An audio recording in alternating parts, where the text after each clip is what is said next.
Hey guys, good afternoon. Off ko sana ng 3 araw. Pangatlong araw ko ngayon.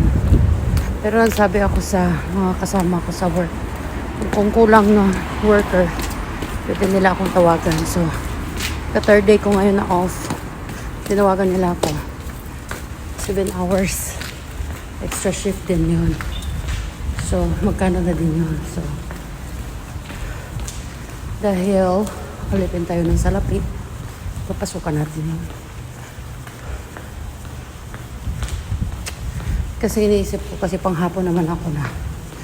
Kaya pwede akong pumasok.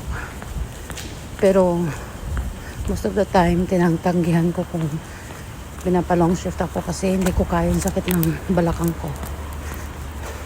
Pagod na pagod. Kaya yun.